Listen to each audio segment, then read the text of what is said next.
I began this stay in the Black Hills up in Spearfish. I've never stayed in Spearfish before. I found a great RV park, and seriously a great RV park called Elkhorn Ridge. It's quite new, it's huge as you will see in the picture. It has every amenity you would possibly want. Great cabins, great bathrooms, great showers, tennis, basketball, swimming, and the prices were really very reasonable, especially compared to some of the camps farther south in the Black Hills. Every year in late August, after the Sturgis Rally, classic cars come rolling into the streets of Deadwood.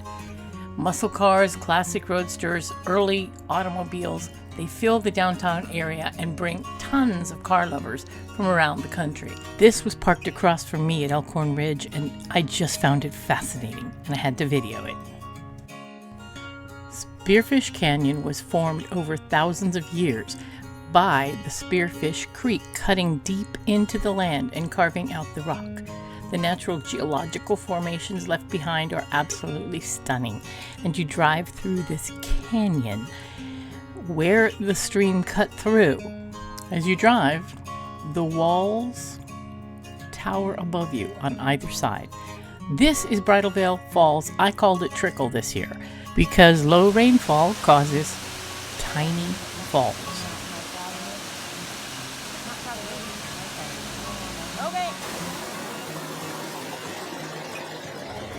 This is just one of the streams that flow along the canyon. Well, maybe it is just one stream, and sometimes it's on your left and sometimes it's on your right. It goes over rocks, so you've got these little mini rapids happening. The vegetation on the sides are lush and just beautiful. The water burbles and hisses, and it's so peaceful. There was even a place we found kind of like off. It wasn't a big place, but it was just a little place you could go into, and there were 4 campsites for people to go in and have lunch. And it's kind of hidden, so I bet a lot of people don't know about it. We didn't know about it until we just took it this trip, and it was like, whoa, look what's here.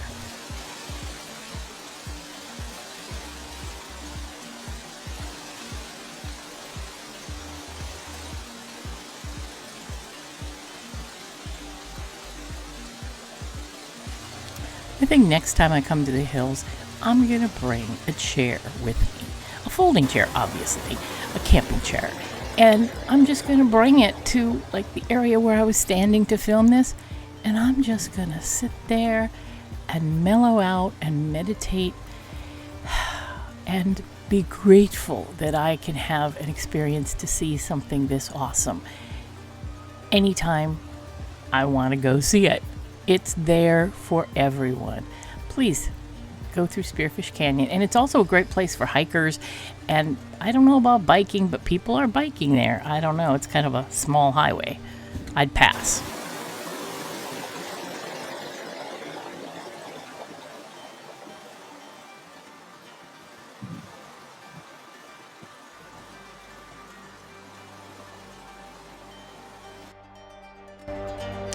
The first Spearfish Canyon hydro plant was designed and built by Homestake Mining Company and put into action in 1912. By the following year, it needed more power and another plant was built, but that caused Spearfish Falls to go dry. We've seen that kind of stuff happen a lot when modernization takes place and it kind of screws up with nature. But both plants operated through the dust storms of 1934. But then in 1947, a landslide damaged the second plant and it was shut down. The first plant was sold to the city of Spearfish and is still in operation today, just proving that they built better back in the old days. After our drive through Spearfish Canyon, we stopped in Deadwood. Back in the old days, Barb and I used to stay in this Bullock Hotel, which is supposed to be haunted, but we never saw any ghosts. We had lunch here at Mustang Sally's.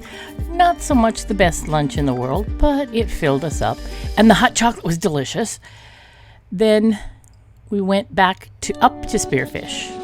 Brian was interested in hitting a brewery because he does like craft beer, and he knows a whole lot more about it than I do. And I suggested Crow Peak Brewing Company because I had been there a couple days earlier on my little beer brewery tour.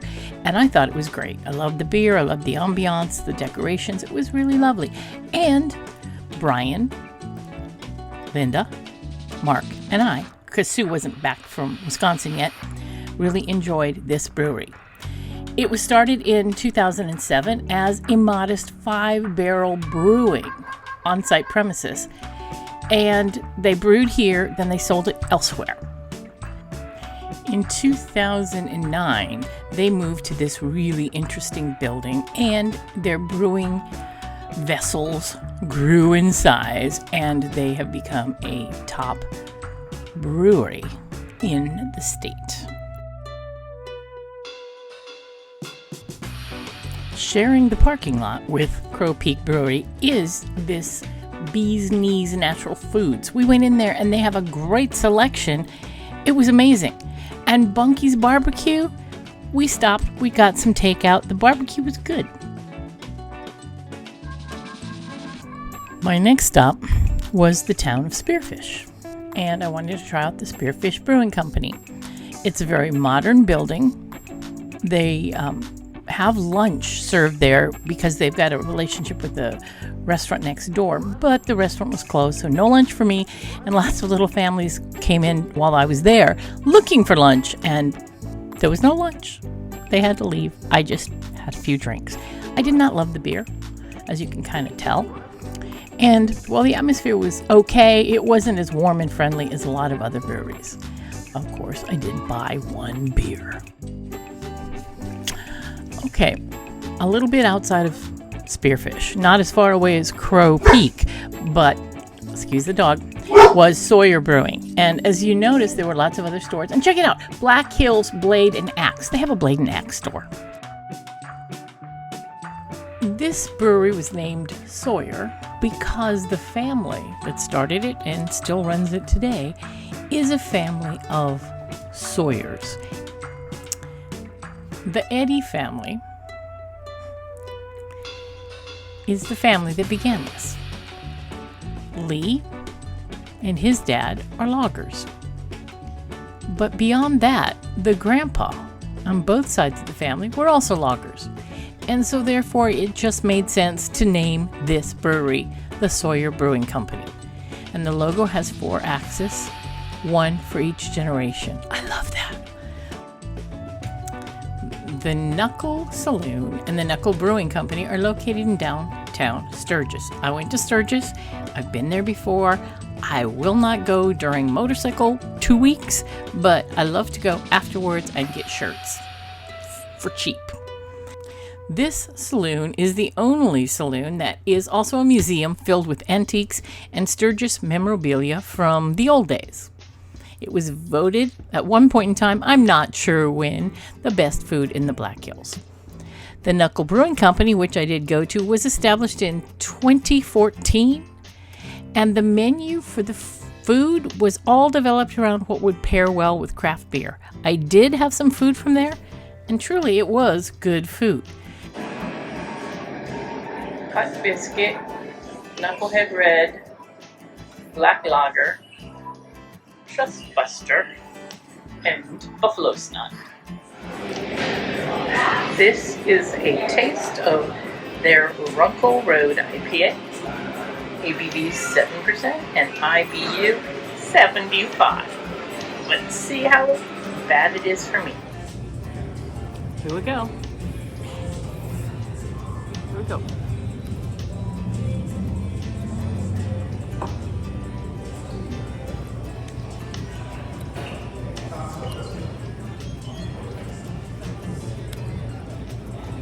First taste is good, and it gets all bitter. Ooh, bitter. Well, since the motorcycles were gone and I didn't have to fight any motorcycle traffic, I decided to check another brewery in Sturgis. And this is the Sturgis Brewing Company. This building is brand new and had just barely opened when I got there. I thought the whole brewery was new, but it sounds like it was around from like 2018, and this place was the new location. Check out the bar. It's one of those acrylic pours. That's kind of cool. The beer was good. The place was really nice and incredibly spacious. And maybe it was because it was so new and the owner wasn't, I don't know, he was busy with whatever. It was not a welcoming atmosphere. I did have a good time talking with a local who lived in the area and was part of the original getting the brewery together. And we had a very nice conversation. But as far as bar staff, I'm going to cut them slack because it was brand new. The Black Hills of South Dakota is not only beautiful, nature that's amazing, hills, valleys, animals, etc., but they've got some seriously good food and incredible breweries. You gotta go. Neither here nor there is not done with the Black Hills yet. Stay tuned for, I think, 2 more videos that cover various aspects and more breweries and food and beauty.